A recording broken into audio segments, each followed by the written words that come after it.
All right, I'll just count us in. Three, two, one. And good afternoon, everyone, and welcome to, I guess we'll call it a mid-year check-in on the Friars men's hockey team. I'm Mike Logan. We thank you for joining us. Joining us today, we've got head coach Nate Leaman, along with Nick Poisson, Gamache, Taige Harding, Guillaume Richard, and we will start, I guess, Nate, with just kind of an opening statement, if you will. You guys 12-3-2 at the break. A pretty solid opening 3 months of the year. Yeah, we got thanks for having me, Mike. And we have Hudson Malinoski also, although he's wearing a red shirt instead of a black Friar shirt. But yeah, really happy with the start. It was only losing 3 games in the first half, one of them in overtime. I thought we found ways to win a lot of games, which is a really good sign. And I thought we really played probably our best hockey the last 2 weekends. The game against St. Lawrence, I thought was a very complete game. And then I thought the game against, obviously the games against Colorado College, especially the second game, was really, I really felt like we got to know who we are and got to our identity.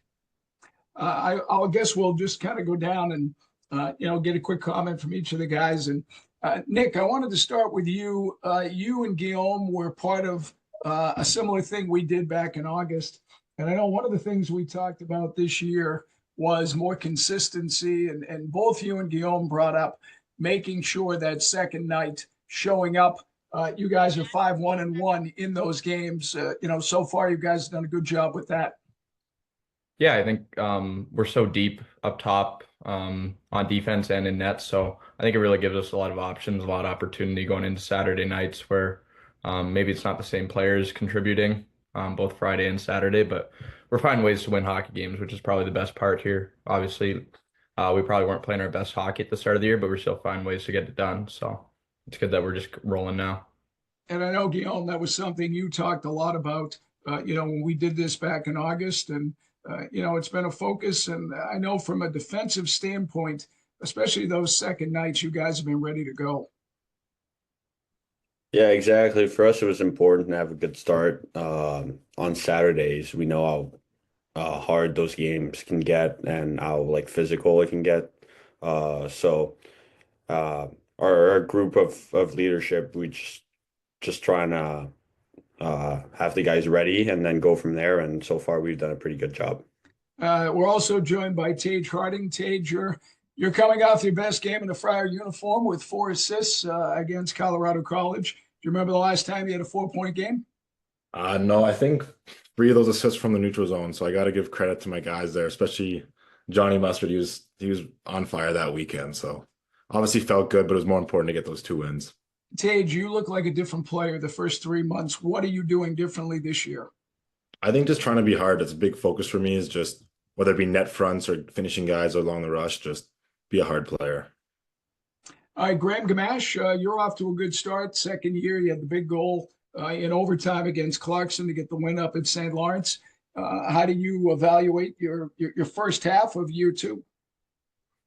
Yeah, it's been a pretty good start. I think just being on a line with Yotes has been good for me defensively for sure. We've also created a lot of chances in game. We just got to execute a little more, but go from there. Been pretty happy with it, but a little more offensive side can build on that. All right, 5th player with us, Hudson Malinoski. Hudson, I apologize, you weren't on my screen at the start, although I had your name down. You broke a 12-game scoreless mark with a big goal against CC that had to feel good to get that thing off your back. Yeah, it definitely felt good. Obviously, you don't want to go into droughts like those, but you can't really think about it too much. But you kind of just got to keep working and it'll come. Hudson, you've had Trevor Conley on your left a lot this year and Nick Poisson on your right. Has it been a situation? I know you scored 2 goals in your first 3 games. Has your focus maybe been a little bit more of a playmaker and not looking for your shot as much due to the combination on your line? No, I think, I'm just kind of trying to play my game, but I know if I give it to Nick Poisson or Connolly, they can both put the puck in the net, and they both have a really high offensive IQ and are great offensive players. So I know if the puck's on their stick, they can make plays too. All right, so let's go back to Coach Leaman. Nate, what's the last week or so look like? I watched your interview that you did with Pierre Maguire and Jimmy Murphy, just talking about the layout of, since CC ended, you got through exams. What's the last week or so look like? We went pretty hard that last week. We basically tried to give the guys more of a rest the week before. The week before exams, we went every other day. I liked the schedule. The guys had tons of jump, but we were lifting and skating when the guys would come in, and but they would only come in every other day. And then, the downside of playing in this tournament is that we play the 28th, and I've never been a fan of having your guys on campus on the 25th. I just don't think that's right. I know other schools do it, but I've never been able to kind of get over that hump as a coach and say it's worth it.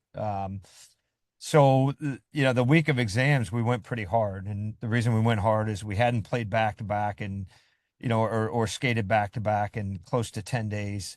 I wanted to get some conditioning in there, and there's some areas we wanted to work on, particularly our specialty teams. So we went pretty hard those last 4 days, and I give a lot of credit to the guys. It's not fun. It wasn't easy. But you got to pay the price to have success. And the guys buckled in, particularly the last 2 days. I thought they really did a good job when they could have been distracted with other things. So now we have 5 days off. We're going to get two quick skates in, and then we play. So when the guys get back, it's about, can we get sharp quickly? I think they, with only being away 5 days, I think their head's going to be in the right spot of remembering what we need to do, but it's just getting their bodies and their habits, getting them right back to where they need to be quickly.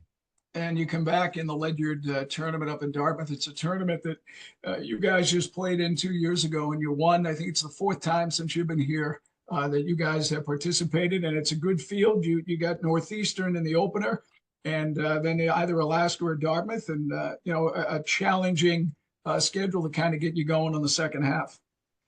Yeah, those two games in Brown will wrap up our non-conference play, and we've only lost once in non-conference play to this point. I know the team is, one of their goals is to, not only play in the NCAA tournament, but go far. But that's why these games are important, and, the older guys, I remember the call in the summer, the older guys were talking about how important each and every game was. And, we come right back to it, and it might be easy to kind of look over these games, but these games are extremely important for us, and having a good second half and getting off on the right foot and in the grand scheme of things, the big picture of the NCAA tournament. Guillaume, I want to go back to the weekend against CC. You guys opened the year against North Dakota out of the NCHC, and then you took two from Arizona State. And it was a challenging weekend. That first game, that Friday night game, to my liking, was as I think tight and as physical of a game you guys had played maybe in the first half. Yeah, definitely. I mean, it was definitely a great weekend overall, both like offensively and defensively. I thought on Friday maybe we gave them our nets a little too much. They got to our goalie, which we weren't really happy about. But especially on Saturday, I think we corrected that and ended up finishing the first half on a great note and a great sweep at home against a big team. Yeah, and I want to switch to Nick. There seemed to be that focus. I know in talking to Coach prior to the game on Saturday, he also brought up the fact that Philip, got bumped a little bit too much. And it just seemed to be from the opening puck drop, the focus was you guys were going to certainly take care of business in your own end. Yeah, I mean that was a huge part of growing from Friday to Saturday for us, was just cleaning up those areas. And I think they bumped Philip a lot on Friday, and that's something you never want to have happen. It's your goal, you protect them with your life. So that was kind of a big focus to us, was just making sure we won the nets and kind of get into their net a bit better too. Nick, as part of the focus this year, I've mentioned to a couple of people, I don't remember Providence scoring off the rush as much as you guys have this year over the last several years. And it's coming from all four lines. It's not like you just have one one line that's going. All four lines have scored off the rush this year. Yeah, obviously, there's a lot of talented kids on the team now, and a lot of guys who like to play the game fast and like to jump on offense and transition super well. So that's a big focus of ours in practice, and just finding ways to create more scoring chances and really jumping up in the play. I think that's a thing we do really well, is just transitioning and seeing those opportunities to create odd man rushes and then capitalize from there. Graham, you mentioned, in playing with Chase Yoder has helped. You had a big one against CC off the rush. Taige made a great aerial pass to Logan, and then next thing you knew, you had a 2-on-1. And that's kind of been what you've focused on, going hard to the net. You've scored some goals there. Yeah, like Coach talks about our scoring habits a lot, just going to the net. That's where you make money. That's where you get goals. You want to go there. So I think the focus is getting there at the right time and just kind of spinning off checks. And yeah, good things happen when you go there. So can't complain. And I know Coach mentioned one of the focuses, Hudson, has been on the special teams. You guys won 5 in a row without a power play goal. You're one of the 2 units. As you look at your 5-man set, what do you guys need to do a little better to get it going here in the second half? Yeah, I think first of all, it kind of just shows how good our team is if we, can find ways to win games without scoring a power play goal. Obviously, it's not what you want, but I feel like if we can get our power play to start clicking, that's going to be a huge thing for us. But I think we have, 2 really good units, and the puck's going to start going in soon. So when it does, it's going to be good. Nate, you mentioned, and you and I have talked a lot, that I know you like to be a 4-line team. I think you've got 13 goals from the, quote unquote 4th line. You've had scoring up and down the 4 lines this year, and you plug different guys in, and there's been no drop off. At the halfway point, you're going to be pretty happy overall. I think you got 7 guys, with 10 or more points, and those are 3 defensemen in that mix. So you've got a lot of balance. Yeah, I mean, Ryan O'Reilly and Will Elger definitely, had terrific first halves for us. And if we can be a 4-line team, as a coach, you go into a game, you're not really concerned about who scores. You just want to score. And it's, as Nick said earlier, it's been different guys, different nights. And that makes us hard to match up with. I know some guys are going to get keyed on before the game. But if we have other guys that can pick up the matchups, or other guys that can, score the timely goal, I think that's what makes great teams. And in the first half, I thought we had that for sure. Taige, being one of the veterans along with Guillaume and Connor Kelly on the blue line, I'm curious your perspective on how some of the younger guys have slid in. Tomas Machu in his first year, Alex Vales, and Centrella in his sophomore year really looks like a different kid. Yeah, all 3 of those guys you mentioned are just smart hockey players. You can see it just from practice, their habits, the way they skate, the way they defend they're really good right now, and they're just going to keep getting better. What's the battle level been like with you guys in practice? It's always high with our team. I think it's, as Nate says, it can be really hard and sometimes not fun, but I think a lot of the time we have fun out of it. And lately we've been playing little mini games, so like gray versus black for like who unties skates or other stuff like that. So it's been kind of fun, just that internal competition in practice. And Nick, I want to go back to you for a moment. It seems like a good feeling amongst the guys. I know we talked back in August, and the young guys and the new guys, transfers that come in, but it seems like a pretty resilient group that works well with one another, and you guys seem to have each other's backs.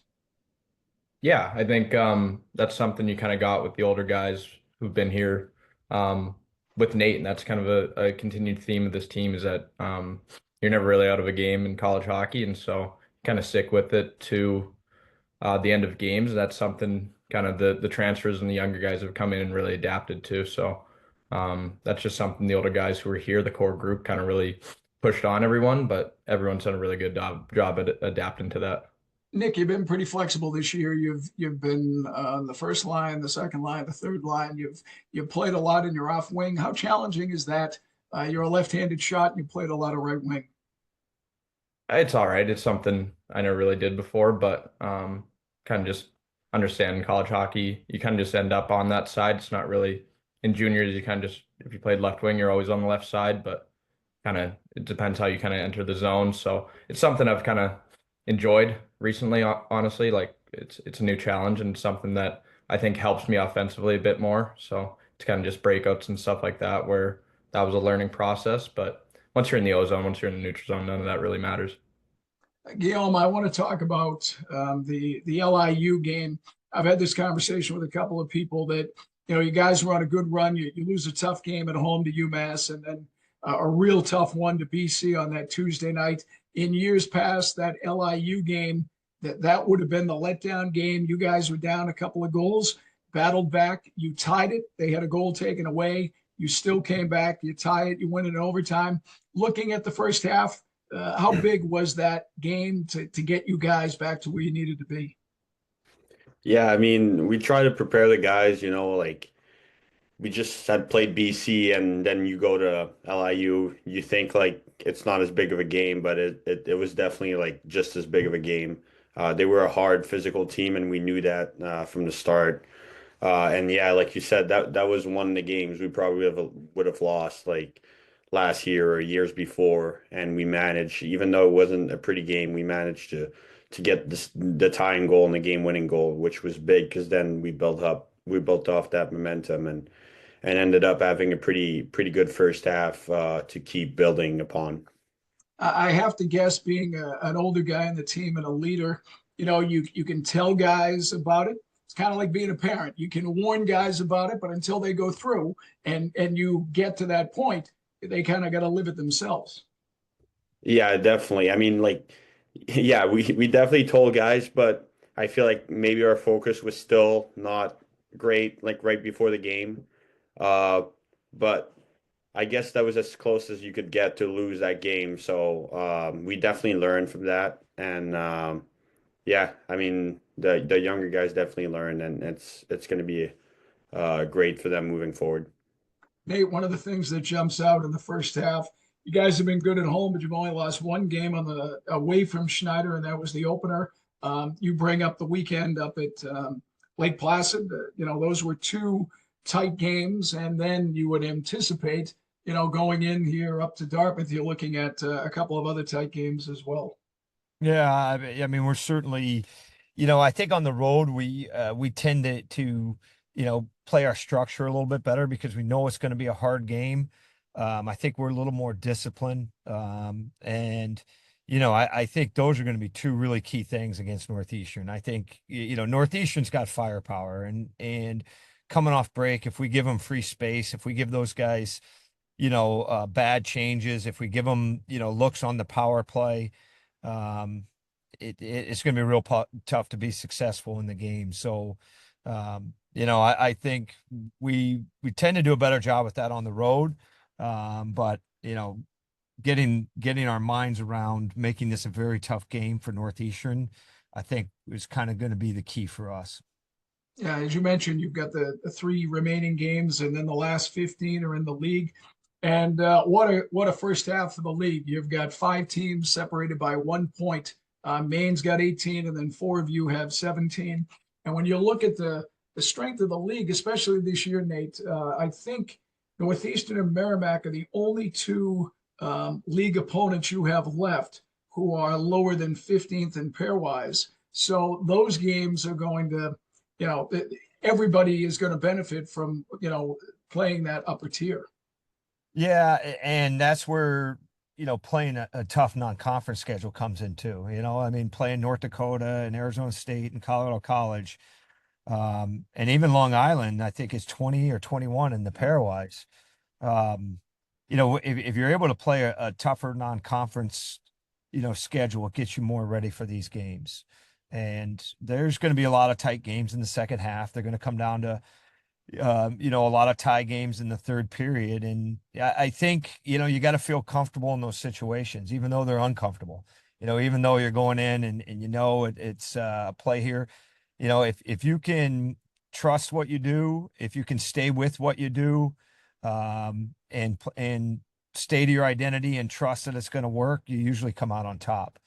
Now I know one of the questions that someone posed about the power play is that's, specialty teams are often going to be big in these, in all of our games in the second half. And, the big thing we've been working on in the power play is just instead, I think our power play we're getting really good chances, but a lot of times we're playing for one chance, and we seem to moving around until we get a really, really, perfect chance where I think, coming off break, we need to be a little bit more volume and more, let's get pucks to the net. Let's have traffic at the net. Then let's retrieve, and maybe play for a volume of chances instead of that one perfect chance. Overall, like our personnel on the power play is lights out. So I feel good about, I feel good about us. I do feel every time our power play steps on the ice, we're going to score. And that's a really good feeling, from the bench and the coaches. We feel like, yeah, we're going to score, so, but I think, what we focused on this last week is just getting some more volume of chances, taking some shots from up top, and making teams defend their net front a little bit more against us. And I think you've got two units. There's not much drop off, where in years past, you have your top unit and then you have your second unit. Maybe when that second unit goes out, it's more of a hope we're going to score, but there's not much difference between the 10 guys you've got on the ice. Yeah, I would say there's no difference. I mean, I think they both they both pose a little bit different looks, but I think they're both high-end power plays. And, it's winning faceoffs. It's really getting them winning faceoffs, retrieving pucks, and then letting them kind of do their thing, because they're, we have some really good players on the power play. On the other side for the PK, I'll start with you, Taige. It's something that you guys have been pretty solid with this year, and it seems to be the guys out there, both on the blue line and also up front. There's a lot of pride when you're out there trying to kill penalties. Yeah, definitely. It's kind of like heart and soul things, like blocking shots and just making sure you're getting pucks 200 feet down the ice. So definitely from the forwards to us D, like we take a lot of pride in the kill. You brought up the blocking shots too, and it's been something. The years Providence has had good teams, they block a lot of shots, and that is certainly something that jumps out. You're one of the older guys. Is that something you look at as, leading by example? If I can go out there and start eating some pucks, other guys are going to do the same?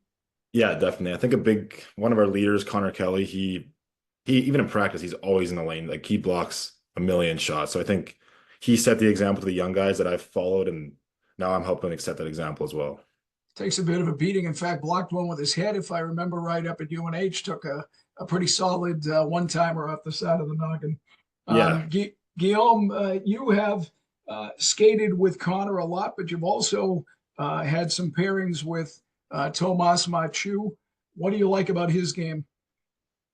Yeah, I mean, he's been really good so far coming in as a freshman, and we didn't really know him, and he's been really solid, really poised with the puck, even in tough situations. So yeah, he's really mature for a freshman, and it's been good to have them on the D core this year. It's a great addition for our team. He's a kid that plays with a little bit of an edge too, which has to be fun, I would think, to have a partner like that. Oh yeah, definitely. But you can ask the forward if it's fun in practice. I doubt they'll say the same thing. But yeah, he's definitely got that edge, and it's awesome to have in front of our net during the games. Hudson, I'll start with you, and I'll slide to the other two forwards. How helpful is it going up against this defensive crew in practice to prepare you for the next opponent? Yeah, I mean, like G said, you don't want to go against Mach in a box out drill in practice because you're probably going to have ice on your shoulders for a couple of days. But I mean, it helps us because we're going against, some of the toughest D-men in the league, and, it kind of prepares us for, I mean, it might not even be that hard in a game because our D are, the top D in the country, we feel, and prepares us for the games. Graham, how about yourself?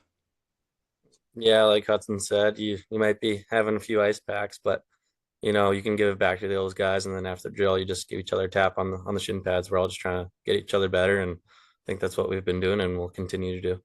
as a group of forwards, you guys look like you're really, enjoying this year from the standpoint. You've got the younger guys, and I know Sawyer and Conley and Mustard were kind of the headlines, but Elger's done a nice job. Clark, Kivioya, when he's in there, is a bigger body. But as a group, you guys look like, from the forward standpoint, you're having some fun this year. Yeah, I think all those guys have been great additions, and I think just the way our room is held, everybody has been super comfortable, and which has allowed everybody to thrive at their own game. So yeah, I think we've really clicked as a forward group. Nick, I was talking a little bit about the penalty kill. You had the only shorthanded goal so far up at Lake Placid, and up front, you guys. And I know Graham, you've been on the kill as well. The speed has helped. I know coaches talked about Mustard joining the PK and that, and I think that's got to make things a little easier. Yeah, I think just limiting time and space. I think when we struggle on the kill, it's kind of when we give good players a lot of time with the puck. So adding Johnny to it, he's got such good reflexes, and he's so fast. So just kind of cutting off that time and space. And then the older guys have just done such a good job of guys who have killed penalties a lot in college and just kind of making the right reads. You're one of the older guys, Nick. I want to keep it with you for a moment. You guys have been real good in the first half over the last several years. You've hit the break, you've come back, and it hasn't gone as smoothly, if you will. Is part of your role and Guy's role and Taige's role just making sure you stay on the guys to, be present and let's go weekend to weekend and, kind of take care of things that way? Yeah, I think obviously it gets way harder in the second half. Like you mentioned, how good Hockey East is and having all those league games. We still have BC, we still have BU, we still have Maine. So those are some of the best teams in the country. And so you kind of can't get too high or too low. And you really just got to focus on kind of the game in front of you. Like you can't think about the next weekend. You just got to kind of focus on Friday night or Saturday night and then move on from there. Nate, you brought up an interesting point in your conversation with Jimmy Murphy and Pierre Maguire. You were saying that, especially in league games, very rarely do you go into the third period with a comfortable lead. Either you're tied, or you're down a goal, or you're up a goal. And I know earlier this year you talked about your game management, and I think that's really played into it because you've had so many tight games. Yeah, I thought that was one of the lessons early that we really had to kind of get through is, not trying to, win the game every shift. There's going to be some shifts that are nothing. There's going to be sometimes we got to punt. There's going to be sometimes we just got to, leave the puck in a good area for the guys that are coming on the ice. Hopefully we can carry that over. I mean, when you get into these games, these tight games, like I said, if you trust your identity and you trust the guys on the ice and you have 5 guys working together, you go from, not beating yourself to making a team beat you. And there's a huge difference between playing that way. If you make a team beat you by being disciplined, by managing the puck well, by playing a system, by getting to the net, I think you kind of tilt the ice a lot of times and you let you start to take advantage of other teams' mistakes. And that's where we're dangerous. Is kind of Nick was mentioned earlier about our transition is that I think our forecheck is still our forecheck game is still kind of coming. I liked it the last 2 weekends. But our transition game's been dangerous, and our forecheck game, I think you're going to see a lot more in the second half, creating more turnovers and then, attacking off those. But when you get in those, these tight games, you just have to make sure that we play to our identity. We stick with who we are and we trust what we do, because I think we're good enough to beat anyone in the country. There's no doubt in my mind about that. Well, and you and I talked about this on the coaches show we did a couple of weeks ago. For my money, the most important thing about the win over CC was it was the first time you guys went in protecting a lead and really got after it in the third period. You know, you really extended the lead where I know the BC game and a couple of other games back on your heel a little bit. But I thought that third period you guys played against CC was one of your best periods of the year with the lead. Yeah, I mean, it was just a hunger. You know, the guys wanted it, and they just, you know, that they really wanted that. And even when they scored, I thought, you know, we got right back to playing on our toes. We got right back to our identity. We created some forechecks. And then, you know, I think the play that you were talking about earlier with Taige, when Logan extended the zone on a breakout. And that's something like, you know, when you play on your heels, you stand there and you allow yourself to get pinched, and then they keep the puck in the zone. And but when you play on your toes, you see that we have time, we have space, we jump to offense.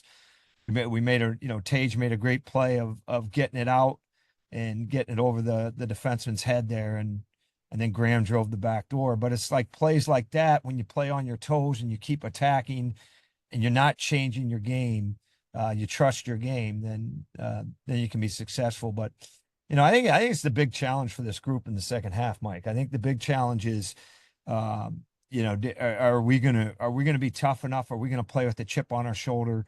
You know, how bad do we want these games? Because I don't think it's not about ability with us. Like, the ability's there all the way around.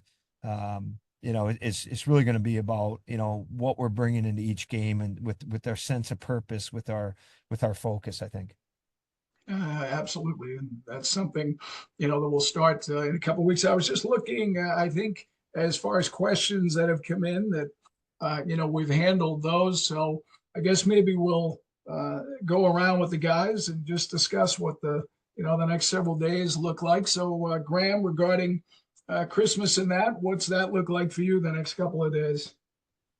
I'm just out here at my mom's lake lot here, and then tomorrow I'll be going to my auntie's house, and we'll have a big family get together there and play a couple games always, and just have a nice meal. All right, sounds good. Guillaume, how about yourself? I think we have a family dinner tonight, and then family get together on 24th, and then some outdoor rink hockey on the 25th with my family. So, yeah, looks like that. Guillaume, I wanted to mention I had the chance finally to meet your dad up at Lake Placid, and a couple of family members, and we had a very good visit. And your father cracked me up. First thing he said to me was, and this was after the first game, he said, you know, they're turning a lot of pucks over. I said, sounds like a typical father/coach, as he was watching the game. Made me laugh. Oh, yeah, definitely. He told me about it. He was so happy to finally meet you. So that's great. Yeah, well, it was great on my end. Nick, how about yourself? What do the holidays look like for you? I went south, so I'm down here in Florida, golfing a lot. My You're brother, smart. yeah, my brother just walked in kind of earlier this morning, so it's good to see him again. And then we're here with him and his girlfriend's family, so there's 10 of us in an Airbnb, so just kind of celebrating that, then back up to the cold. Yeah, and what is your brother, who obviously had a real nice career up in Maine? What is he doing is he still playing? Yeah, he's down in Greenville for the Swamp Rabbits. He's playing with Moynie, actually, so they're kind of best friends now. It's kind of funny how things work like that. So it's good to hear. Hudson, how about yourself over the next several days for the holidays? Yeah, I'm way up in Humboldt, Saskatchewan right now, having Christmas with my dad's side of the family here probably in the next 30 minutes. And then I'll head back to Saskatoon, have Christmas with my mom's side of the family on the 24th, and then have Christmas with my inner family on Christmas Day, and then hop on a plane and come back to Providence. What's the weather look like up there? I know it's a little chilly here in New England. It was single digits this morning. How about up there? Yeah, it's not too good. It's actually pretty warm this week, but last week it was, I think, minus 25 Celsius. But yeah, no, not great. Oh, certainly wakes you up. And last but not least, Taige, what's the next couple of days look like for you? Yeah, it's just a lot of hanging out with family. I'm back home in St. Albert, Alberta, so just seeing my grandparents, my uncle, aunties, and then tomorrow we have the big Christmas Eve kind of family party, so looking forward to that. Somebody had just mentioned, and I'm just coming off the screen here, if any pregame superstitions or rituals for you guys, I'll throw it out there, and if somebody wants to bite on it. Yeah, I think just doing kind of the same thing every game to kind of, as much as a ritual as it is, it's a routine. So I know I'm pretty in tune with kind of what time I get to the rink and then what time I do certain things around the rink and meetings and all that. But I wouldn't say I'm too superstitious, more just routine based. All right, thanks, Nick. Anybody else? All right, well, Nate, as we get ready to wrap things up here, you head up to Dartmouth. I mentioned it's a tournament you guys have played in a lot. What is it about that you like? I know it's not a long ride. It's, a couple of hours, and it's a tournament. The last 2 times you guys have been in it, you've won it. I think it's a great town. I mean, it's a great town around Christmas time. It's just, obviously the college is there, but there's a lot of skiing around that area. And I don't know. It's just, I like the tournaments. I love tournament format because your guys get to play for something. And I think there's development in that. I like the tournaments where you only have to fly the guys once, so. Mm-hmm. And you've been part of these where we will play in Wisconsin or we'll play in other areas, and you're flying the guys in, and then as soon as they get here, you're practicing one day and you're flying them out.